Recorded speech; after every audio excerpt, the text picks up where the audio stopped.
Hi, hello, welcome to my channel. My name is Nidhi and today we have a very fun video, nothing like I've ever filmed before. Got my Halsey shirt on, I got my butterfly clips in, we are ready. Things are happening, video is filming. Anyway, today I'll be filming a TBR video. I don't film TBR videos, not my thing. If you know me, why would you ask me to do that? That's impossible. No, I'm such a mood reader. I'm such a person that is not ready to be committed to any book at any moment. And another thing about me, I don't really like knowing the most about books I read. I like being surprised and I like figuring things out as much as I can about them by myself. And the things I do figure out from others, I like to keep that at a minimum. So me filming a TBR video, not a match that you think I should be making, but here we are, match is made. In this video, I will be filming books I want to read by the end of 2020. That gives me some time because I'm filming this in like October, November, I don't really know. Schedule, filming, not a thing. So that gives me enough time, and I only have 10 books on here, plus these are all books I want to read. But fun twist about them, I want to know if they're gonna make me cry. 2020 has really just numbed me. Like, I don't think I felt things for a while now, and I mean that in the happiest way possible because I'm living and thriving. Being sad and all of that, I just, not my thing. I'm not a very emotional person, so I like to block that all out. Hello, I'm a Capricorn. I'm not showing my emotions anywhere. I am just built different. Sadness, we don't know her. I like to think I'm an okay mentally stable person because I cannot afford not being mentally stable. I do not have the time to be sad for myself. Not in the books. But these books, I hope they can make me cry, and I hope they can make me feel some sort of emotion regarding something. These are books people have recommended that left them in shambles and left them unable to process the world and the mental state they were in. Or the synopsis itself sounds incredibly heartbreaking. Therefore, that's why I added them to this list. I'm not going to be vlogging my reaction or anything because I actually don't have a reason why I'm not vlogging. I'm not going to do it. Don't ask me to do it. It's not happening. But I will be making like a low-key wrap-up video on my thoughts on these, and probably will rank them to like the least emotion, like least making me cry to the most making me cry. And then you can just start 2021 reading all these books and feeling some sadness for yourself. The goal of this video, to cry. If I cry, then we win. And you're probably gonna be like, Nidhi, you're definitely gonna cry. You're not like the least emotionless person. Like, we know you've got some sadness in there. We know you've cried in previous books, but have more faith in me. Hello? Before I begin, this isn't like a tag or anything. So if you want to do a books that will hopefully make me cry video and then maybe like vlog your experience, go ahead. Please tag me in it. I'd love to see it. I think this video makes perfect sense. All right, let's begin. As I said before, I like going into books knowing kind of the bare minimum, so I won't be explaining the most about these because I don't really know the most about them. It's a great video. Whose idea was to film this? I don't know. Also, although the point of this video is to read these books by the end of 2020, not all these books are like backlisted on my TBR. Some of them are quite new, but the point is that they're cry-worthy. Therefore, I can feel some emotions by the end of 2020. So the first book I have is The Rape of Nanking. I first heard of this book, I think I was on Twitter, and I believe Daria from Full of Lit, I'll link her down below, her content, wonderful as always, was recommending this as like one of her favorite nonfiction books. I don't pick up a lot of nonfiction unless they're highly acclaimed because I don't know what nonfiction I like other than highly acclaimed ones. This book follows the tragic events of the Lost War in World War II, where Japanese soldiers were raping Korean women and taking them in and wholeheartedly committing other atrocities. Although the point of, this video is to make me cry, like that's not going to take away from the emotional and informational impact I'm going to gain by reading this book. I'm not reading this book, just to cry. I'm also reading it to be educated and paying respect to the horrible and atrocious yet real events that occurred in this book. I just want to get that out there. Like, although I'm reading all these books to feel some emotion, like that's not taking away from the educational and very real impact that these books and the topics they possess have. The second book I have is A Little Life. I can't believe I haven't read this yet, considering most of my favorite people on BookTube have already read this and have already cried to it. Everyone and their mother says so many people have told them that they're gonna cry, that they're not gonna cry, but then they end up crying, and I do not want to be the exception to that. Again, I don't know the most about this book. It's about a group of friends in a dark academia setting, and it's about their life from when they were younger all the way to like grow up. I know it deals with heavy issues and very real issues as well, and I hope I can connect to each of these characters and understand the strengths and the struggles they face through and hopefully it's cry-worthy. The next book I have is The Silence of the Girls. This follows Bryceries. I don't know how to exactly say her name, but it follows the events of the Trojan War. And in that war, different sides, whoever wins whatever battle of the day gets to take the winnings, and usually the winnings are women and children. In this story, this girl, Bryceries, is a daughter of a farmer, and she gets captured by the Greeks. And in that, she goes to the camp that they're staying in at the time because they're laying siege to Troy, and gets passed around till she ends up in different situations with Patroclus and Achilles. If you don't know much about the Trojan War, I don't think this synopsis will make sense to you. If you didn't know, the Song of Achilles, Greek mythology, one of my favorite things of all time. I actually recently read the Song of Achilles. Very sad as well. If you're looking for a book to make you cry, I would pick that up. Did I cry in it? No, as I said before. Emotions, we don't have any. I think I'm going to read this towards the end of 2020 because, as I said before, I just recently read the Song of Achilles, and both of them deal with the same character. And I think if I read them close together, I'm going to like muddle them or compare them. I don't want that to happen. Both of them are very unique and different. Her story itself is very sad, as I explained, but I'm very excited to see things from her point of view, because even though I read the Song of Achilles and I read Black Ships Before Troy, those have to mainly deal with the heroes of the story, and instead we're looking at a victim of the story. The fourth book is The Poppy War. I am finally ready to get my hands on this. I think it's going to get more gripping and much more sad as the later books go on, since this is only the first book in the trilogy. But with the third book coming out, I thought it's a great time than ever to start right now. The Poppy War. I am so glad I do not know much about the Poppy War, considering how much book Twitter talks about it. I try to avoid it whenever I see it because I don't want to be spoiled and I don't want to expect anything. I know it's about a war, and I know it's about soldiers fighting, and I know it's about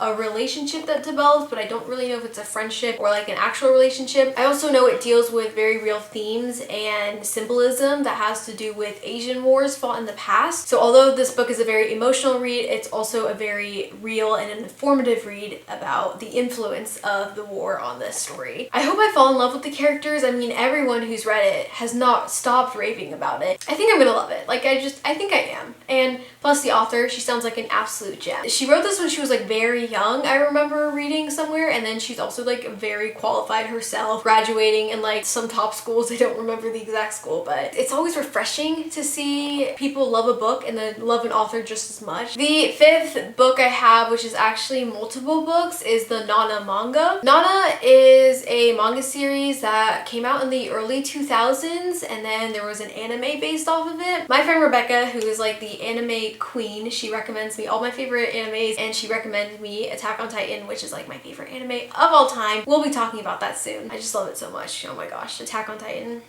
best series ever. If you don't follow me on Twitter, it's an anime. Anyway, about Nana. Nana follows two girls, both named Nana, both in their 20s, but other than that, they're like polar opposite from each other. One of them is a boy-crazy, soft-hearted girl, and another one is a rock star who's been through so much and is trying to make it big. They both end up meeting on a train to Tokyo, and then they end up rooming together, and it's about their life in and out of each other's lives from there, and it's about different relationships that happen. And we're also interested to a whole cast of side characters that are sometimes indistinguishable from each other. The Nana anime follows like the first 11 or 12 volumes, and then the rest of the volumes are until I think 23. Don't quote me on that, but I will be reading the remainder of it since I've already seen the anime. The anime adaptation I thought was done very well, especially on how much high praise it has in the 2000 and earlier works it's been influenced off of. The anime didn't make me cry. I gave it a 3 out of 5. I thought it was very real and emotional, but nothing like sad really. But Rebecca told me the rest of the manga, it's gonna make me cry, and I'm ready for it, even though I've been spoiled on some parts of it. I'm a very new manga reader and anime watcher, so I'm okay with anything I get my hands on right now. So my ratings for it probably aren't like the ratings you should listen to. I did have a fun time while watching the anime, but it is like 42 episodes and each episode is like 22 minutes. There is like speed extensions you can download if you'd like to watch them faster. But I did rate it 3 out of 5, so it was like average for me, but I'm excited to feel something in the manga later on. Hopefully, if that synopsis sounds interesting to you, I would recommend watching it. If you're new to anime, that's something you can try out. I'm not the most qualified on anime again, so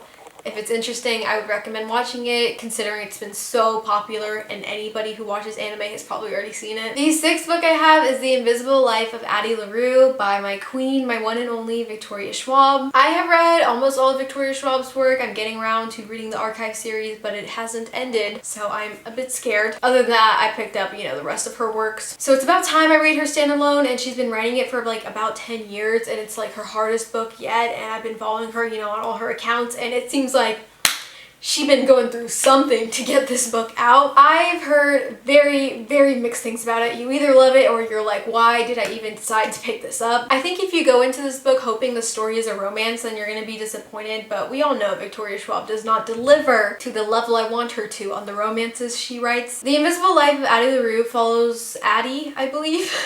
And she like lives forever. She makes like a deal with the devil, and they're like each other's companions for the rest of their lives, and it's about their life. Victoria Schwab really doesn't disappoint me. I take that back. Monsters of Verity series, we're not going to talk about it. But I've heard people be demolished from this book and left crying and have it as their favorite book of the year. That makes me so excited. Like that's what I want to read. Hello, are you new here? That's my thing. The next book I have is A Long Way Down by Jason Reynolds. This book has been on my TBR for a while, but it's always put me off because it's kind of in like a verse format. I'm pretty sure it's like poetry. It's about a boy contemplating something in an elevator, trying to get revenge for a death. You must be wondering why you even clicked this video. I am as well. I know it's very sad and emotionally gripping, and I know you follow through this character and watch him contemplate thing after thing and go through everything in his mind, and it just takes place in one scene, and I think that's just so powerful, and it's a must read for me, so I can't wait to pick it up. The eighth book I have, I'm just gonna throw in a contemporary here, and that is The Henna Wars. This story doesn't seem like it's gonna make me like sob or anything, but I think it's gonna have like a great emotional experience happening. It's about a love story between two girls, a cute sapphic one, and it has a lot to do with culture and allowing others to see things you've hidden, and it's just about like finding yourself, as most contemporaries have to do. I think it's gonna be adorable. I need to read more sapphic stories in my life always, and it just seems like a wholesome one, but at the same time something very cute and has a lot of underlying themes as well. The next book I have is The Lovely War. It's about Aphrodite during World War II. Something about that, like she gets cast down and then she has to fall in love with someone. The Book Thief, which is one of my favorite books of all time, takes place during World War II, and that book in fact did make me cry. I don't read a lot of historical fiction. It's just personally not my thing because I feel like it's just spitting out a bunch of info all the time, but when you add a romance in there, hello. I believe Read with Cindy cried while reading this, so I'm ready to get the tears rolling. I am ready to feel the emotional burden of love, even though I've never experienced love. I love being a reader. This story just sounds up my alley. Like, you give me a romance, hello. You give me some sad stuff, hello. I'm reading it, I'm picking you up, and I will fall in love with you. Alright, the last book I have is a memoir by Chanel Miller. This memoir is about essentially her life before and after she was sexually assaulted at Stanford, and this deals with the Brock Turner case. Almost all of this case I believe happened in 2015, and since then I've got most of the information I know on this story from social media, so I don't want to botch up any of the events that occurred in her memoir. This book just sounds so powerful to me, and I need to read more memoirs. I need to read more nonfiction, even though it intimidates me. It's important, and I heard it's also very well written, and some of the lines I've already heard spoken from it have already left such an emotional impact on me. I feel like I'm repeating the same words to describe all these books, and that is because they all have the themes of grief or sadness or loneliness, or they're not very happy books in general. The point I'm trying to get across is that all of these books are books I'm excited to read, but are also very important to read, and are also something that I hope I just feel some emotions for. If you picked any of these up, or if you plan on picking any of them up, please let me know in the comments down below. I will read them by the end of 2020. That is the timeline I'm giving myself, so I hopefully can get it done. If you have any other cry-worthy books, or books you think are my taste that you think I'm gonna like, please leave them down below as well. Coming from someone who doesn't feel a lot of emotions all the time, or likes to keep her emotions, you know, in check, I'm excited to be reading books that will let me speak a little bit. Alright, so that is it. That is the end of the video. I will talk to you guys soon and give my wrap up on these thoughts right when I'm done with it. Thank you so much for watching.